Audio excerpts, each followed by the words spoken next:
In the heart of West Africa, a revolution was born, not with bombs and bullets alone, but with ideas, dignity, and a fierce love for a continent. This is the story of a man who, in just 4 short years, dared to show Africa its own strength. This is the story of Thomas Sankara, born in 1949 in what was then the French colony of Upper Volta. Sankara was a gifted and charismatic young man. He excelled in the military, but his mind was captivated by something bigger, the liberation of his people. He saw a nation rich in spirit, but crippled by poverty, illiteracy, and a suffocating dependence on foreign aid. He knew things had to change. In 1983, at the age of just 33, Captain Thomas Sankara came to power. It wasn't a grab for personal glory. It was the start of a radical project to decolonize the minds and the land of his people. His first symbolic act was a powerful one. He renamed the country. No longer would it be Upper Volta, a name given by its colonial rulers. From that day forward, it would be Burkina Faso, the land of upright people. And upright they became. Sankara's government launched one of the most ambitious social and economic programs Africa has ever seen. He declared that he who feeds you controls you, and immediately began a massive drive for food self-sufficiency. They built dams and reservoirs by hand, redistributed land from feudal lords to the farmers who worked it. And in just a few years, Burkina Faso went from importing food to producing enough to feed itself. This was unheard of. But that was just the beginning. Sankara saw ignorance as a form of slavery. In a country where over 90% of the population couldn't read or write, he launched a nationwide literacy campaign, teaching millions in their native languages. He understood that health was a human right, not a privilege. His government vaccinated 2.5 million children against meningitis, yellow fever, and measles in a matter of weeks, a feat that drew praise from the World Health Organization. Sankara was a visionary, far ahead of his time. He was a staunch environmentalist before it became a global movement, launching a program to plant 10 million trees to combat the desertification of the Sahel. He championed women's rights in a way that was revolutionary for the 1980s.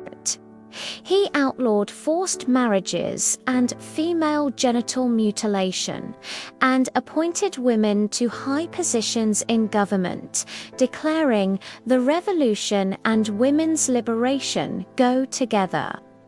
We do not talk of women's emancipation as an act of charity or because of a surge of human compassion. It is a basic necessity for the triumph of the revolution. On the world stage, Sankara was a firebrand, an unapologetic voice for the oppressed. He stood before the United Nations and other international bodies, not as a beggar, but as a proud African leader. He famously called for a united front of African nations to refuse to pay their foreign debt, arguing it was a tool of neo-colonial control. He said, "The origins of debt go back to the origins of colonialism. Those who lent us money are those who colonized us before. They are the same ones who are managing our states and our economies today." His words were electric. and they made powerful people very nervous. He also practiced what he preached. Sankara rejected the lavish lifestyle of other world leaders.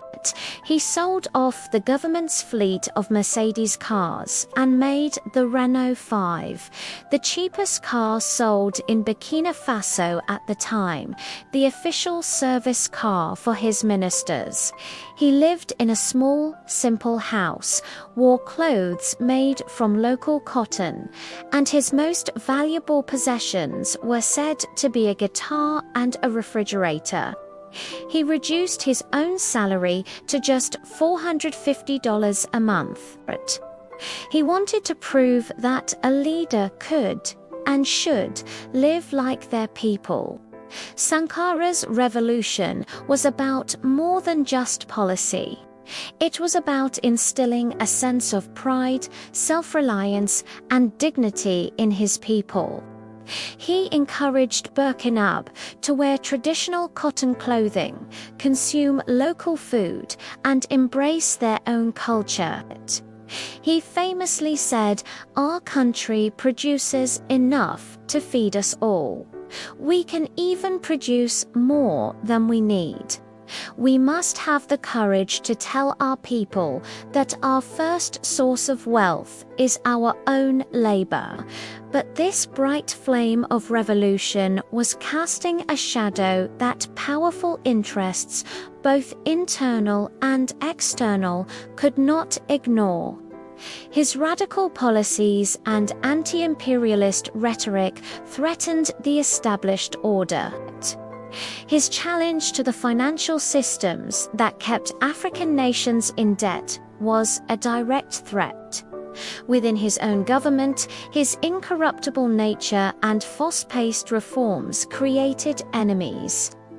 Some felt he was moving too fast, while others were resentful of the loss of their own privileges.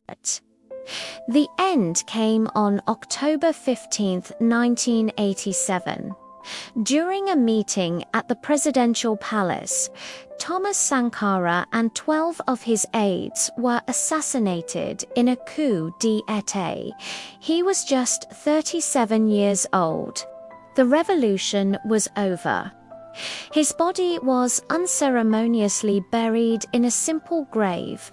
The man who had led the coup, his once close friend Blaise Compaoré, took power and immediately began to reverse Sankara's policies, steering the country back towards the very systems of dependency Sankara had fought so hard to dismantle.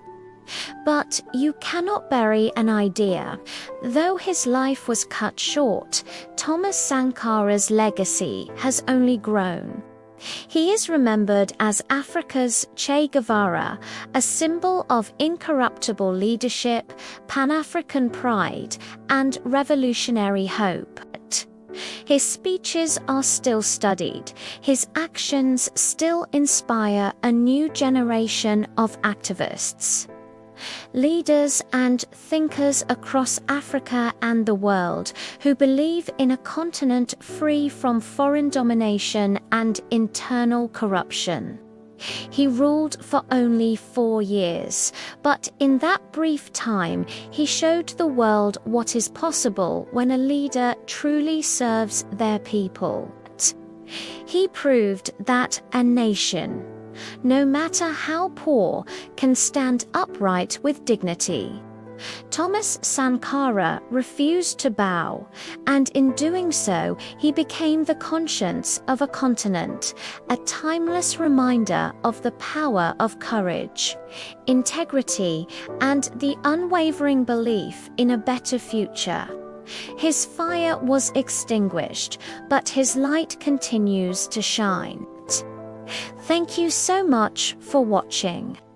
If this story inspired you, please consider liking this video and subscribing to our channel for more stories of the people who changed our world. See you next time.